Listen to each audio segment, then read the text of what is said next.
Backstage at Ireland's Got Talent smelled like fresh paint, cables, and nervous dreams. Contestants rushed in every direction, stylists brushing hair, managers yelling instructions, performers rehearsing high notes or dance steps. Amid the rush stood a boy who didn't seem to belong, thin, barefoot except for worn-out plastic slippers that had cracked along the sides. He was clutching an old guitar covered in scratches and tape. Its wood was faded, strings uneven, clearly not a guitar meant for a stage like this. Yet, he held it like it was the only treasure he owned. His name was Angelo, a 14-year-old boy from Cebu, Philippines. Everything about him looked small, his voice, his frame, even his hope. But there was something fierce inside his eyes. He had traveled far, not just across oceans and airports, but across a lifetime of hardship. At that moment, while others rehearsed with vocal coaches and stylists, Angelo stood alone in a quiet corner, whispering the words of Hotel California under his breath, trying not to shake. He rubbed his palms against his faded shirt, the one he had worn too many times. The collar was stretched, and the color had washed out into something between gray and off-white. His jeans, cut short above the ankle, were frayed. He looked like a boy who should be carrying water buckets or selling candies on the sidewalk, not waiting to perform on an enormous international stage. Every time a stage assistant passed, they gave him a double glance, unsure whether he was truly a contestant. His number tag was crooked, taped because the pin was broken. From somewhere deeper backstage, he heard a contestant warming up, practicing powerful vocal runs. The sound was intimidating, strong, polished, professional. Angelo instinctively pulled his guitar closer to his chest as if protecting it, or maybe as if protecting himself. His heart pounded so hard he felt it against his ribs. Maybe this was a mistake. Maybe they would laugh at him. He lowered his eyes and whispered a prayer in Cebuano, the same prayer he whispered every night in the small nipa house where he lived with his grandmother. Lord, just give me courage. Even if they don't choose me, let me sing. A production assistant with a clipboard finally walked toward him. You're next, she said, the words sharp and efficient. She looked him over from head to toe. Do you need, shoes or something? Angelo felt heat rush to his cheeks. He shook his head. No, ma'am. I'm okay. She blinked, confused by the quiet confidence in his voice. When she walked away, Angelo took a deep breath. His hands were shaking so badly he almost dropped the guitar. He closed his eyes and remembered the nights he sang outside restaurants in Cebu, hoping someone would give him coins for rice. He remembered the times he sang to his grandmother when she was too sick to walk. She always said the same thing. Your voice is God's gift. One day people will hear you. Those words became his strength. A stagehand opened the curtain and waved him forward. The lights leaked through the gap like sunlight on water.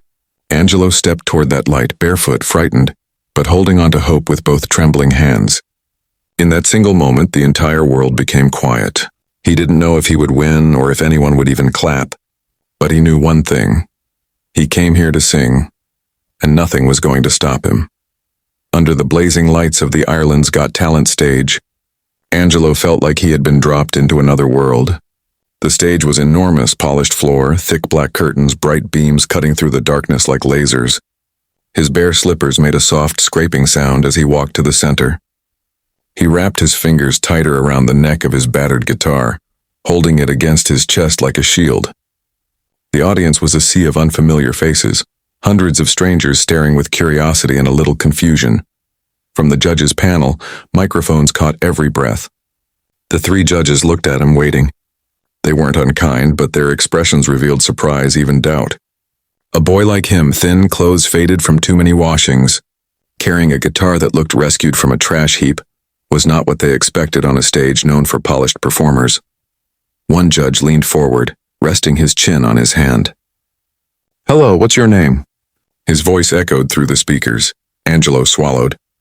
His voice trembled. I'm Angelo, from Cebu, Philippines. A whisper ran through the crowd, a mixture of intrigue and confusion. Another judge, a woman with curled hair and a soft-looking face, lowered her eyebrows slightly. Her tone was gentle. And how old are you, Angelo? 14, he answered, then quickly corrected himself. Almost 15. And what will you sing today? The male judge asked. There was a note of skepticism in his voice. Not mean, just uncertain. He lifted his guitar slightly, fingers trembling. Hotel California.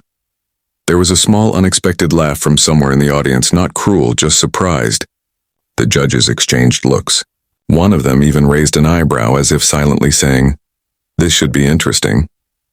Angelo inhaled. The stage lights felt hot against his skin. The microphone, tall and silver, stood before him like a challenge. He placed his trembling fingers on the strings. The first chord cracked slightly. His hands were shaking too much. A tiny gasp rippled from the audience. The female judge leaned back, eyes narrowing, as if preparing for disappointment. Angelo closed his eyes. He remembered his grandmother's voice. "If you sing from the heart, people will listen." He took another breath, long, deep, steady.